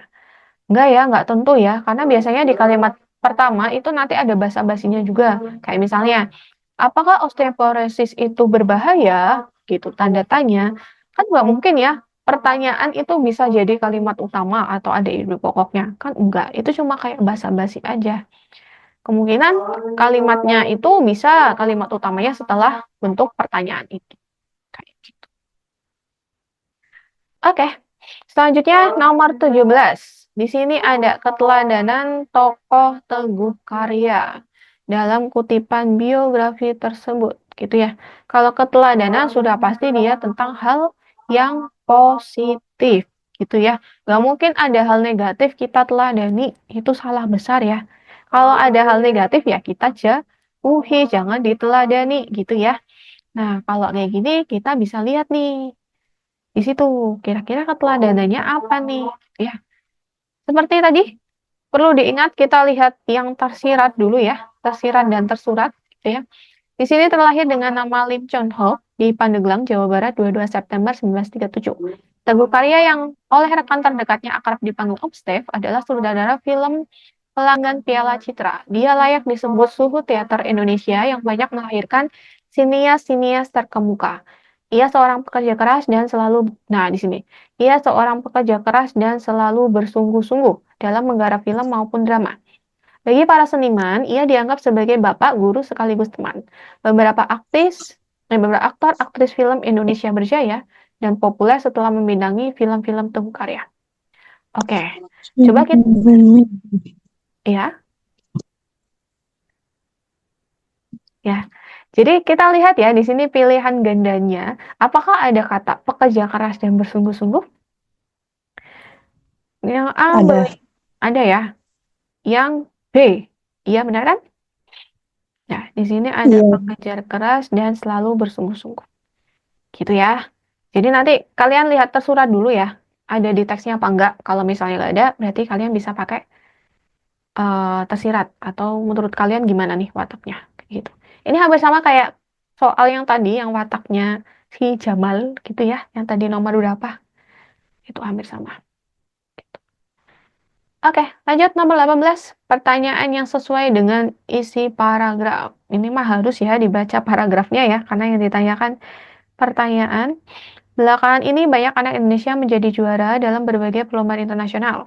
Mereka yang menjadi juara itu kebanyakan adalah mereka yang mengikuti pendidikan khusus. Artinya, anak-anak kita banyak yang mempunyai bakat dan kemampuan jika mereka dididik dengan optimal. Sarjana kita ternyata banyak yang mendapat kesempatan mengikuti perlombaan di luar negeri. Jadi, nih ya, disimpulkan, anak-anak yang mendapat pendidikan khusus dan optimal berpeluang menjadi juara dalam berbagai perlombaan internasional. Gitu ya. Di sini kalimat utamanya di akhir. Gitu ya. Kalau ada kesimpulan, berarti kemungkinan kalimat utamanya di akhir. Berarti dia bahas tentang apa? Anak yang dia mendapat pendidikan khusus dan optimal itu punya peluang jadi juara. Oke, sekarang kita ke pertanyaan. Kapankah anak-anak Indonesia dapat menjadi juara internasional berbagai bidang? Salah apa benar? Salah. Itu ya. Nggak ada kapannya ya. Terus yang B, berapa banyak anak Indonesia yang meraih juara perlombaan internasional? Ini juga salah. Salah. Iya. Terus anak Indonesia yang bagaimana dapat juara internasional? Benar nggak? Salah. Kayak nggak nyambung. Nggak nyambung ya. Anak Indonesia yang bagaimana dapat juara internasional? Oke, di sini bagaimana? Oke, kita keep dulu ya. Bakat apa saja yang dimiliki anak-anak Indonesia saat ini? Apakah ada bakatnya tadi kita bahas? Gak ada ya di teks ya? Mm-mm. Iya, Tidak kan dia ada. cuma dapat pendidikan ya. Lomba apa saja yang diraih anak-anak Indonesia itu juga enggak. Oke, Juga tidak ada. iya. Oke, kenapa kakak Kip yang C, anak Indonesia yang bagaimana dapat juara internasional? Karena tadi kan di sini ada anak-anak dapat pendidikan khusus dan optimal, gitu ya, menjadi juara. Berarti ini kan ditanyakan bagaimana ya? Berarti kan ditanyakan gimana sih anak yang kayak gimana sih gitu ya? Atau ditanyakan kondisi anak yang kayak gimana, kok bisa dia dapat juara gitu ya? Berarti kan ini jawabannya adalah yang ini, gitu. Iya nggak di sini? Berarti anak Indonesia yang gimana dapat juara? Berarti anak-anak Indonesia yang punya pendidikan khusus dan punya pendidikan khusus di mana dia bisa berpeluang jadi juara perlombaan internasional. Kayak gitu. Jadi jawabannya yang C. Gitu ya. Memang kita harus benar-benar detail ya memaknai pertanyaan dan jawabannya. Ini berarti anak yang punya pendidikan khusus. Oke, lanjut. Nomor 19. Ada pertanyaan nggak nih sampai nomor 18? Masih Enggak, aman ya? Kak. Nggak? Oke, masih Aman. aman ya. Oke, selanjutnya nomor 19. Keterkaitan nilai budaya dengan kehidupan sehari-hari. Ini ya. Oh ya, sekarang kita lanjut ke nomor 19 gitu ya. Di sini yang nomor 19 ini masih bahas seperti yang tadi ya di nomor sebelumnya. Itu adalah tentang keterkaitan nilai budaya gitu ya. Seperti kita yang perlu ingat, nilai budaya itu tentang adat kebiasaan ya yang terjadi pada masyarakat tertentu. Jadi, nanti kita bisa lihat nih, nilai budaya itu bisa berupa perilaku atau keyakinan. Kebetulan di dalam teks ini, itu kan dia bercerita bahwa si ibu itu dia benci banget nih sama ilmu mistik gitu ya. Soalnya ibu tuh nggak percaya kalau hal-hal yang kayak gitu tuh masuk akal gitu, nggak percaya gitu. Tapi banyak orang itu yang nasehatin ibu buat nyoba gitu ya. Karena di kebetulan lokasinya si ibu ini ada di timur gitu ya. Karena di timur itu dia penuh dengan hal-hal yang gaib gitu ya, termasuk dengan hal yang mistik gitu. Jadi si ibu ngelakuin hal itu buat dapetin si Menik. gitu. Minik atau menik, menik ya, menik gitu ya. Kayak gitu. Nah, di sini ditanyakan nih nilai budayanya apa gitu ya. Kalau kita lihat di sini kan itu ada kaitannya sama ilmu mistik ya, gitu. Sama ilmu mistik. Jadi, memang di sini alam timur itu dia penuh dengan hal-hal yang gaib gitu ya. Tapi kan di sini yang kita kita lihat itu perilaku atau keyakinannya kan, seperti yang tadi kita bahas yang di istana itu, kita kan lihat perilaku budaya yang ada di situ. Nah, karena kita lihat perilaku yang ada di budaya di situ, dan kebetulan di latarnya itu tentang alam timur yang gaib gitu ya. Nah, kita cari perilaku yang ada kaitannya sama alam timur yang gaib ini gitu ya. Dengan adanya alam timur yang gaib ini, masyarakat di situ tuh ngapain gitu ya. Ternyata masyarakat itu dia masih percaya tuh sama hal-hal yang mistik gitu ya. Makanya nanti jawaban yang tepat itu adalah yang A. Kayak gitu, bukan yang B ya. Karena di sini cuma dia ngasih tahu nek alam timur itu dia penuh dengan hal mistik. Tapi apakah di situ ada budaya, ada keyakinan gitu ya? Kan nggak ada. Makanya jawabannya itu yang lebih tepat adalah yang A, kayak gitu ya. Seperti itu. Terus yang nomor 20. Yang nomor 20 ini dia itu menjelaskan tentang opini. Kalau tadi kita bahas tentang fakta, sekarang kita bahas tentang opini. Kalau opini itu dia punya ciri-ciri dia subjektif, belum terjadi, dan juga dia bisa berupa saran, gitu ya. Makanya nanti kalau opini itu nggak ada data atau nggak ada angka sama sekali, seperti itu ya. Nah, kebetulan di sini kita lihat ya di sini. Sebenarnya bisa sih dilihat dari opsinya, gitu ya. Kalau di sini jalur mandiri di PTN merupakan jalur seleksi untuk calon mahasiswa sendiri, gitu ya. Kalau misalnya kita kaitkan dengan teks, memang di jalur PTN itu dia itu ada jalur mandiri. Itu ya, kalau ini berarti dia berupa fakta karena memang kenyataannya di jalur ini memang ada jalur mandiri seperti itu. Nah, kemudian yang B, jalur khusus di PTN merupakan jalur seleksi akademik yang diselenggarakan di PTN. Ini juga berupa definisi ya, nggak ada kaitan sama subjektif sama sekali. Kemudian yang C, jumlah mahasiswa jalur mandiri di PTN sebanding dengan kuota SNMPTN. Nih, di sini ada jumlah mahasiswa jalur mandiri, gitu ya. Ternyata sebanding dengan kuota di SNMPTN, gitu ya. Berarti ini kan dia sudah terjadi ya, karena kita udah tahu ternyata dia memang sebanding gitu ya. Jadi dia fakta. Terus jalur pendidikan tinggi semestinya harus dibeda-bedakan. Kalau yang jalur pendidikan seharusnya terdepan dalam menentang kebijakan dan perlakuan diskriminatif gitu ya. Di sini ada kata semestinya dan seharusnya. Nah, kita cari yang lebih opini itu yang mana? Apakah yang D atau yang E? Gitu ya. Kalau di sini jalur pendidikan tinggi semestinya harus dibeda-bedakan. Dia memang berupa saran gitu ya. Kalau semestinya kan harus banget nih gitu ya. Tapi memang kalau di dalam teks ini kan kenyataannya memang kalau di jalur pendidikan tinggi memang dia sudah ada jalurnya sendiri-sendiri atau sudah beda-beda. Makanya di sini dia bukan merupakan opini. Kayak gitu ya. Kalau yang E seharusnya terdepan. Gitu ya. Terdepan ini dia kata sifat. Gitu ya. Jadi kemungkinan opininya itu adalah yang E. Seperti itu. Karena di sini ada kata sifat terdepan dalam menentang kebijakan dan perlakuan diskriminatif. Tuh. Jadi yang D itu kurang ya. Karena yang D itu kan dibeda-bedakan. Oke. Selanjutnya yang nomor 21. Nomor 21 ini, penulis dalam kutipan tersebut berpihak kepada siapa? Gitu ya. Kalau ini kita bisa lihat ke kesimpulannya atau ide pokoknya ya. Seperti apa?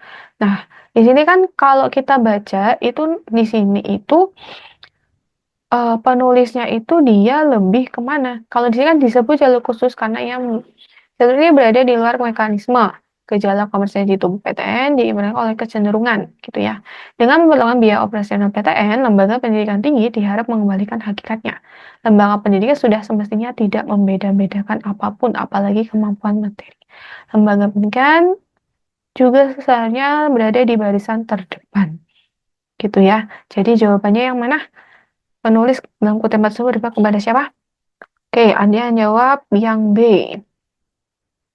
Nomor 21, perguruan tinggi. Oke, ada lagi yang jawab selain B?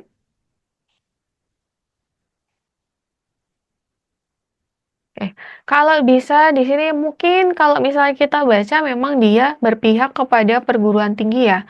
Tapi sebenarnya kalau di sini kan yang apa namanya yang merujuk ke jalur khusus gitu ya. Jalur khususnya itu kan adalah si perguruan tinggi kan. Otomatis kalau misalnya ada jalur khusus yang diuntungkan siapa? Perguruan tinggi kayak gitu ya. Padahal sebenarnya penulis di sini kan dia ngomong gitu ya. Seharusnya berada di barisan terdepan menentang segala kebijakan dan perlakuan diskriminatif gitu ya. Nah, di sini dia mengatakan bahwa lembaga pendidikan harusnya nggak diskriminasi dong gitu ya. Jadi itu dia mengarahnya bukan ke perguruan tinggi ya, tapi lebih ke iya betul sekali ke dalam calon mahasiswa gitu ya. Jadi jawabannya yang C. Oke, sip. Selanjutnya yang nomor 22, pernyataan yang sesuai dengan grafik. Kalau ini mah kita langsung lihat grafiknya aja ya. Coba pada tahun 99 penjualan kendaraan bermotor roda 4 naik dibandingkan tahun 97. Yang 99 berarti yang ini ya. Nih, penjualan kendaraan bermotor roda 4 naik dibandingkan tahun 97. 97 ini. Ya, benar ya? Langsung ketemu ini jawabannya yang A. Bentar dulu ya. Nomor 22, ternyata pada tahun 99 penjualan kendaraan bermotor roda 4 naik dibandingkan tahun 97. Yang 99 segini. Tapi yang 97 segini. Salah ya? Salah, sorry. Maaf, maaf. Salah ya. Karena yang nomor 97 itu kan lebih tinggi ya daripada tahun 99 kan jumlah ininya. Berarti bukan A. Jawabannya apa? Yang B. Iya, jawabannya yang B ya. Penjualan kendaraan bermotor roda 4 menurun tajam pada tahun 98. Oke, iya benar di sini. Sip. Udah pada pintar-pintar. Terus yang nomor 23, simpulan yang tepat. Coba kalian jawabannya apa? Nomor 23, simpulannya yang mana?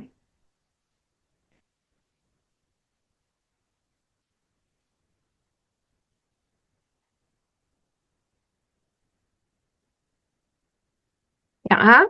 Oke, pelanggan saya. Yang A. Yang lainnya? Apakah A juga?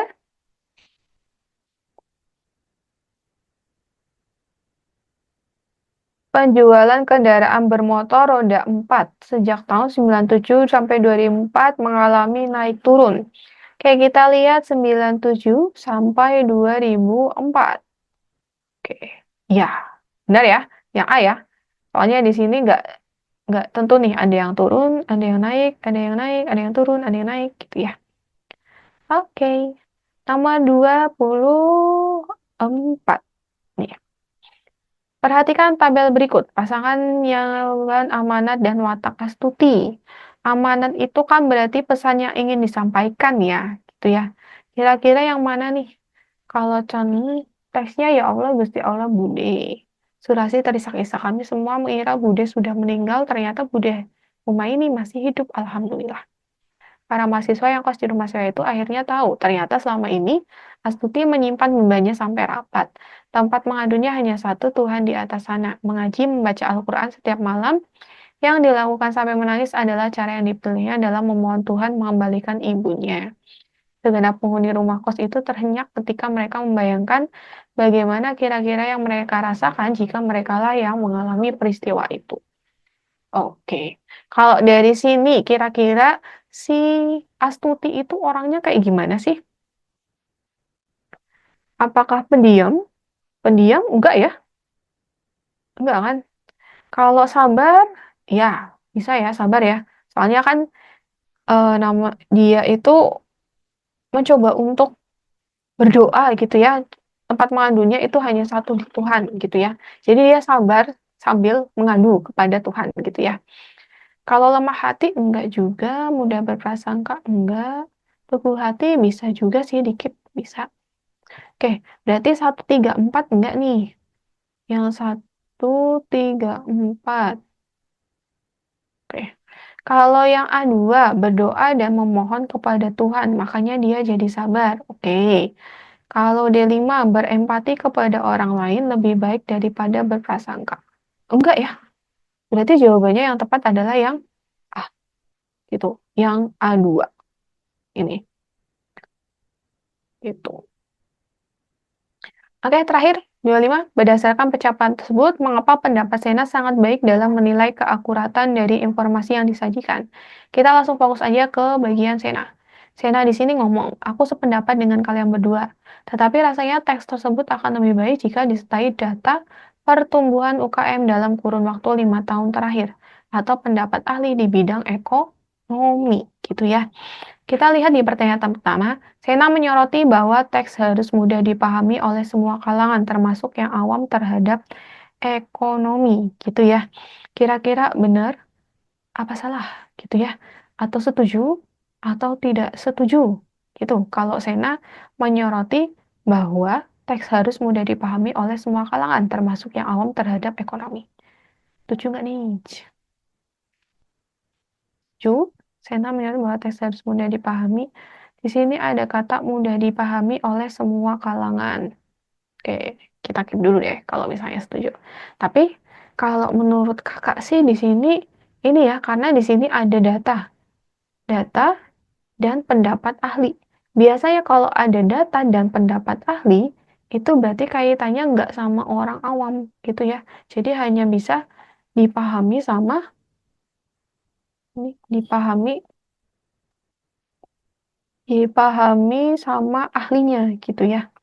Biasanya kayak gitu, tapi nggak apa-apa deh, kita keep dulu.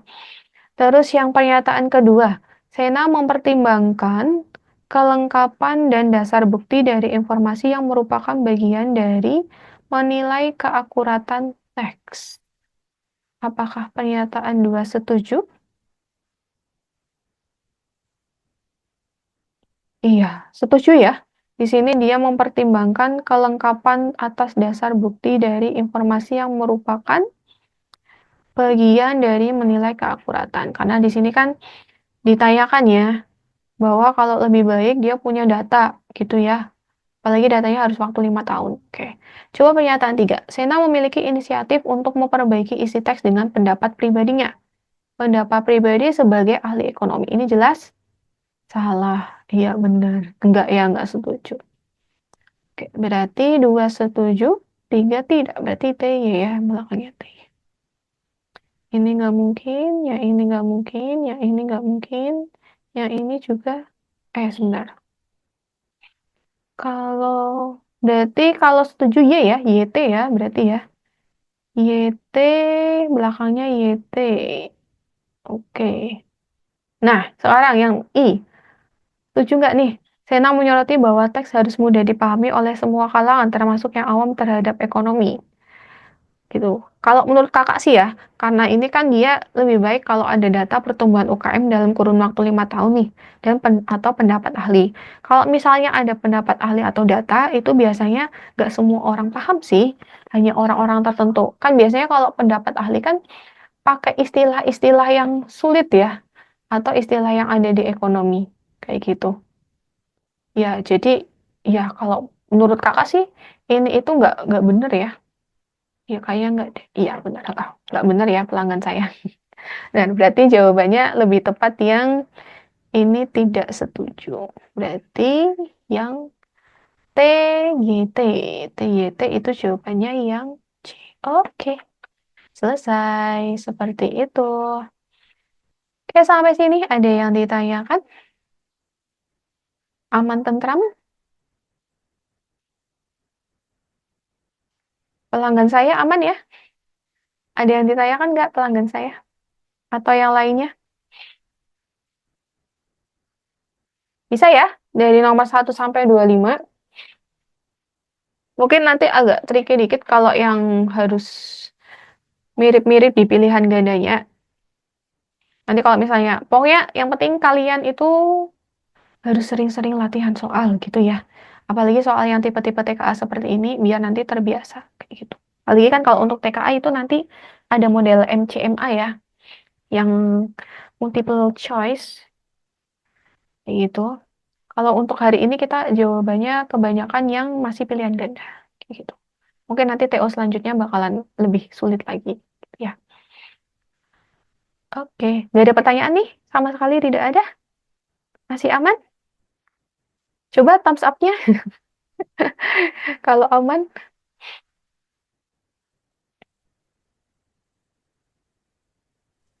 Kalau Aman. nggak aman, oke, aman ya. Kalau misalnya ada pertanyaan, nanti bisa ditanyakan di grup ya, terkait dengan pelajaran bahasa Indonesia dan lainnya, gitu ya. Mungkin nanti kita bisa ketemu di pertemuan berikutnya, gitu ya. Ketika membahas TKA maupun UTBK, ketemu dengan Kak Intan lagi. Nanti mungkin bisa ditanyakan lagi ya di sesi berikutnya kalau dengan Kak Intan. Kayak gitu. Oke, sekian untuk hari ini ya. Terima kasih sudah join untuk kegiatan Sigma Free Class hari ini. Dan kakak patut ini ya, kasih jempol ya, acungi jempol buat kalian yang hari ini join. Karena hari ini kan hari Minggu ya, hari untuk istirahat gitu ya. Tapi kalian masih semangat buat ikut Sigma Free Class hari ini gitu ya. Apalagi waktu siang kayak gini tuh pas banget nih. Ngantuk-ngantuk gimana gitu ya. Kalian kalian hebat sekali gitu ya. Terima kasih banyak ya atas partisipasinya hari ini. Nanti kalau ada apa-apa bisa hubungi di grup gitu ya, di grup yang Sigma Free Class. Nanti tunggu aja untuk pertemuan berikutnya. Mungkin nanti ada mata pelajaran yang lainnya ya. Kayak tadi ada yang minta bahasa Inggris, biologi. Oh, kalau biologi baru kemarin gitu ya. Kalau Kak, kapan bahas yang biologi? Kalau bahasa Inggris mungkin nanti next pertemuan berikutnya mungkin ya. Nanti akan dijadwalkan. Kalau yang biologi itu sudah pertemuan kemarin hari Sabtu, kalau tidak salah. Nanti kalian bisa lihat video ulangnya di Bimbel Sigma Banjarnegara di YouTube. Itu nanti ada. Itu dengan Kak Siska gitu ya. Mungkin nanti next pertemuan berikutnya akan diadakan biologi lagi. Kayak gitu ya. Oke. Oke. Sudah tidak ada pertanyaan lagi? Oke. Terima kasih ya. Terima kasih banyak atas partisipasinya hari ini. Semoga kalian selalu dilancarkan, dimudahkan, dan semangat selalu untuk mempersiapkan TKA yang tinggal menghitung hari gitu ya. Karena nanti sepertinya akan diadakan bulan November gitu ya. Kakak doakan semoga kalian bisa mengerjakan dengan mudah gitu ya, dan apa yang kalian pelajari semuanya bisa keluar, atau semua yang kalian pelajari keluar semualah, amin, dan dapat nilai yang memuaskan gitu ya, dan bisa menolong kalian untuk masuk ke PTN yang kalian inginkan, amin ya rabbal alamin. Oke, untuk menutup pertemuan hari ini, mari kita ucapkan hamdalah bersama-sama, alhamdulillahirabbil alamin. Kakak mohon maaf apabila ada kata-kata atau kalimat yang kurang berkenan, dan kakak mohon maaf sekali ya atas ketidaknyamanan kita bolak-balik join Zoom maupun Google Meet. Ya, semoga nanti ke depannya kita bisa dari kami bisa menyelesaikan masalah itu gitu ya. Oke, tetap semangat ya untuk join Sigma Free Class selanjutnya. Kakak akhiri. Selamat siang semuanya. Wassalamualaikum warahmatullahi wabarakatuh. Silakan bisa keluar dari Zoom, dan selamat beristirahat ya semuanya. Selamat besok hari Senin. Jadi semangat lagi.